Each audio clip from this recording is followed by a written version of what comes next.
Hi friends, क्या आप Bihar SI की तैयारी कर रहे हैं और तैयारी के लिए संजीदा हैं? बहुत अच्छी बात और आप सही जगह पे।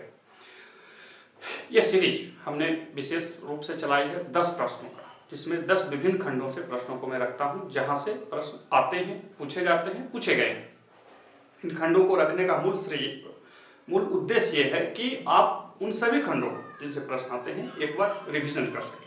चलते हैं, आज 5-7-10 मिनट का वीडियो है। 10 मिनट में आप उन चीज़ों को जान पाएंगे जहां से प्रश्न बार बार आते रहते हैं।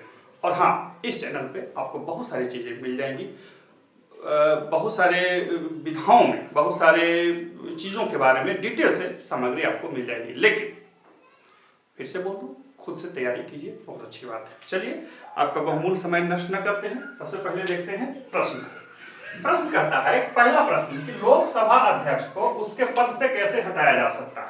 लोकसभा अध्यक्ष को जानते हैं, आर्टिकल 94, उसके पद से कैसे हटाया जा सकता है।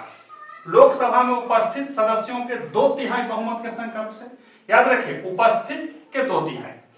दूसरा है लोकसभा के सभी सदस्यों के बहुमत से पारित संकल्प से। तीसरा है मंत्रिपरिषद की सिफारिश पर राष्ट्रपति द्वारा। चौथा इनमें से कोई नहीं। बताइए लोकसभा अध्यक्ष को कैसे हटाया जाएगा। इसका सही उत्तर है बी, लोकसभा अध्यक्ष को के सभी सदस्यों के बहुमत से पारित संकल्प से। यहां पे ध्यान दीजिए, यहां पे उपस्थित सदस्यों के 2/3 बहुमत और यहां पे सभी सदस्यों के बहुमत, दोनों में अंतर होता है।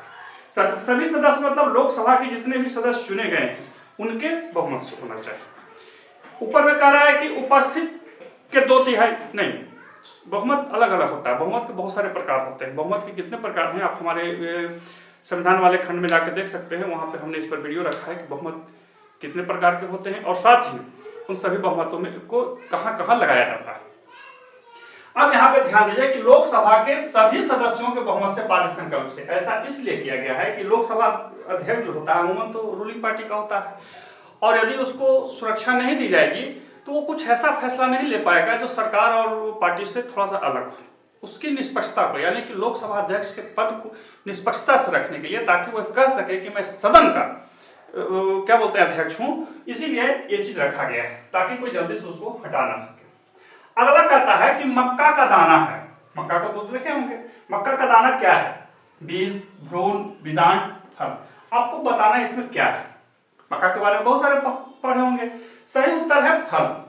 मक्का का जो दाना है वो एक प्रकार का फल होता है। ठीक है। अगला है कि ब्रह्मांड में पाए जाने वाले अधिकांश पदार्थ किस अवस्था में? ब्रह्मांड में पाए जाने वाले अधिकांश पदार्थ किस अवस्था में? ठोस, गैस, द्रव, प्लाज्मा। सही उत्तर है प्लाज्मा। ब्रह्मांड में पाए जाने वाले 99% पदार्थ प्लाज्मा अवस्था में। सूर्य भी प्लाज्मा अवस्था में है, तारे हैं प्लाज्मा अवस्था में है। अब तो कहीं कह रहे श्रीमान धरती, तो भैया ब्रह्मांड के जो फैलाव है, ब्रह्मांड का जो क्षेत्र है, उसमें धरती की हैसियत ही क्या है? 1% छोड़े, उसी में सब गिन लीजिएगा। अगला है कि संयुक्त राष्ट्र जनसंख्या कोष UNFPA का मुख्यालय कहाँ है ना? New York USA, Washington USA, Rome Italy, या इनमें से कोई नहीं। सही उत्तर है न्यूयॉर्क में है इसका मुख्यालय पर हम हर सेट में देते हैं ताकि कहीं गड़बड़ ना हो। अगला है दुलीप ट्रॉफी, या दिलीप ट्रॉफी का संबंध किससे है? जहां सेट था वहां पे दुलीप ट्रॉफी ही लिखा हुआ था, इसलिए हमने इसको लिखा है ताकि अगला बार कहीं परीक्षा में आए तो आप लोग हड़बड़ाए नहीं। ठीक है, थोड़ा नीचे कर दिए हमने। तो दिलीप ट्रॉफी का संबंध किससे है? क्रिकेट से, फुटबॉल से, मुक्केबाजी से, इनमें कोई नहीं। सही उत्तर है क्रिकेट से। आप लोग तो जानते ही होंगे, क्रिकेट से 1961 के आसपास ये चीज शुरू हुआ था। जिनके नाम पे शुरू हुआ था वो कहीं के राजा थे। मैं बताऊंगा नहीं, आप बताएंगे, कमेंट कीजिएगा। ठीक है, तो ये था 5 क्वेश्चन। अगले 5 क्वेश्चन को भी फटाफट देख लेते हैं। छठा क्वेश्चन को भी फटाफट देख लेते हैं। छठा प्रश्न कहता है कि कथन को पढ़कर सही का चुनाव करें। देखिए, इसी तरह के प्रश्नों को हमने बार बार रखा है। आजकल थोड़ा इससे ज्यादा पूछा जाता है और साथ ही कंफ्यूजन पैदा करता है। कंफ्यूजन ना हो इसलिए हमने इन चीजों को यहाँ पे रखा है। देखिए सामने प्रश्न को, ताकि आपको चीजें स्पष्ट रूप से दिख सके। ठीक है, समझ आ सके। कथन को पढ़ना। अंतरिम सरकार का गठन वर्ष 1947 में किया गया था। दूसरा, सरदार पटेल अंतरिम सरकार में खाद्य एवं कृषि मंत्रालय का कार्यभार संभाला था।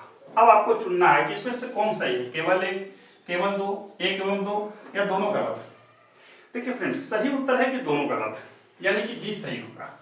ऐसा इसलिए कि अंतरिम सरकार का गठन 1947 में नहीं 1946 में हुआ था, और सरदार पटेल जो थे उसमें उन्होंने गृह मंत्रालय का कार्यभार संभाला था। खाद्य एवं कृषि मंत्रालय का जो था वो राजेंद्र प्रसाद ने संभाला था। किन्होंने संभाला था? राजेंद्र प्रसाद ने। अब चूंकि राजेंद्र प्रसाद से जुड़ा हुआ मामला था, इसलिए हमने इस क्वेश्चन को रखा भी और इस चीज को ध्यान भी रखेंगे। अगला कहता है कि प्राचीन काल में किसने या प्राचीन काल में किसके शासन में गांधार कला अपने चरम पर पहुंचा? आपको पता है कि प्राचीन काल में दो कलाएं बहुत विकसित हुई थी, एक गांधार कला, एक मथुरा कला। मूर्ति बनाने की दोनों कलाएं भारत में बहुत ज्यादा बढ़ी। मुख्य रूप से ये बौद्ध दृष्टिकोण को सामने लाई, या बौद्ध दृष्टिकोण को रख करके इस कला का पूर्ण विकास हुआ। हालांकि इसमें जैन, हिंदू सभी तत्व शामिल थे। बुद्ध की जो पहली व्यापक मूर्ति बनी थी इसी गांधार शैली में बनी थी। तो किसके शासनकाल में चरमोत्कर्ष पर पहुंचा? याद रखिए कि यह प्रश्न बहुत बार पूछा है। तो सही उत्तर है कुषाण काल में। कुषाण काल में ये गांधार कला सर्वोच्च शिखर पर पहुंचा। और हाँ, कुषाण काल से एक दो क्वेश्चन और पूछा जाता है। सबसे पहले कि कुषाण साम्राज्य का संस्थापक कौन था। दूसरा यह पूछा जाता है कि सर्वाधिक सोने के सिक्के किन्होंने ढाले। ये सब पूछा जाता है, इसको ध्यान रखें, ठीक है। अगला है कि निम्न में से किन्होंने 3 बार कांग्रेस का अध्यक्ष पद संभाला? भारतीय राष्ट्रीय कांग्रेस के 3 बार अध्यक्ष बने। इनमें से, याद रखिए इनमें से, तो भाई पहला है फिरोज शाह मेहता, दूसरा है सुरेंद्र नाथ बनर्जी, तीसरा है दादा भाई नौरोजी, चौथा है महात्मा गांधी। तो महात्मा गांधी तो कट गए, बाकी बच गए 3 ठो। 3 ठो में दादा भाई नौरोजी 3 बार बने थे। 1906 में जब बने थे तो वहीं पे पहली बार स्वराज शब्द का इस्तेमाल किया गया था कलकत्ता अधिवेशन में। इसके अलावा पंडित जवाहरलाल नेहरू भी 3 बार कांग्रेस के अध्यक्ष बने थे, लेकिन ये तो ऑप्शन में है नहीं, तो जो ऑप्शन में रहेगा उसी को हम देखेंगे, है ना। तो ये 8 क्वेश्चन है। 9वां 10वां को भी फटाफट देख लेते हैं। अब 9वां और 10वां प्रश्न को फटाफट देखते हैं। 9वां 10वां प्रश्न को हमने इस तरह से रखा है कि ये बहुत आयामी रहे और साथ ही आपके दृष्टिकोण को भी थोड़ा सा विकसित करे। देखिए, पढ़ते समय खूब मेहनत करना है ताकि परीक्षाओं में दिक्कत ना हो। ग्राम सभा से संबंधित तथ्यों को पढ़ें। पंचायती राज में ग्राम सभा होता है। ग्राम सभा के बारे में जानते हैं कि उसमें चुनने के लिए कितनी आयु होनी चाहिए, क्या क्या कंडीशन होने चाहिए। तो उन्हीं सब कंडीशनों में हमने 3 कंडीशन को रखा है, आपको चुनना है। यह प्रत्यक्ष लोकतंत्र का प्रतीक है। दूसरा, गांव के सभी मतदाता इसके सदस्य होते हैं। तीसरा, इसके कार्यों का निर्धारण राज्य विधायिका द्वारा होता है। इनमें से कौन सही है? केवल एक, केवल दो, एक एवं दो, कि सभी सही है? देखिए फ्रेंड्स, गौर से देखेंगे तो सभी सही है। प्रत्यक्ष लोकतंत्र का प्रतीक है, याद रखिएगा। ये बार-बार ये कहा जाता है, कहीं पर कहीं का हर जगह पे ये पूछा जाता है। एक जो इसका सबसे इंपॉर्टेंट खंड है वो इसको याद रखिएगा कि पंचायती राज में व्यवस्था में रखा गया है कि किसी भी राज्य के जो पंचायती राज सिस्टम है उसके सारे कायदे कानून का जो नियमन होगा या कोई भी कायदा कानून बनाया जाएगा वो राज्य विधायिका के द्वारा बनाया जाएगा। इसलिए देखिएगा कि पंचायती राज में बहुत अंतर होता है, कहीं पे 3 साल का रहता है, कहीं 5 साल का रहता है, कहीं 6 साल का रहता है। इस तरह से कोई स्टेट जो है महिलाओं को 50% आरक्षण दिया है, कोई 35% दिया है, कोई नहीं भी दिया है। यदि केंद्र बनाता कानून तो सबके लिए बराबर हो जाता है। यहाँ पे लोकल रखा गया है। लोकल इसलिए रखा गया है ताकि राज्य जो है अपने जो क्षेत्र है, अपनी जो जन समाज है उसके अनुसार इस चीज को क्रियान्वित कर सके। एक चीज और ध्यान रखिएगा कि जो पंचायती राज सिस्टम है ये बहुत अच्छी चीज है, लेकिन जो आदिवासी इलाके हैं वहां पे डिस्प्यूट भी है। आदिवासी इलाकों में आदिवासियों का कहना है कि भाई हमारे यहाँ तो पहले से पंचायती राज सिस्टम है, तो हम इसको क्यों एक्सेप्ट करें या हम पर क्यों थोपा जा रहा है।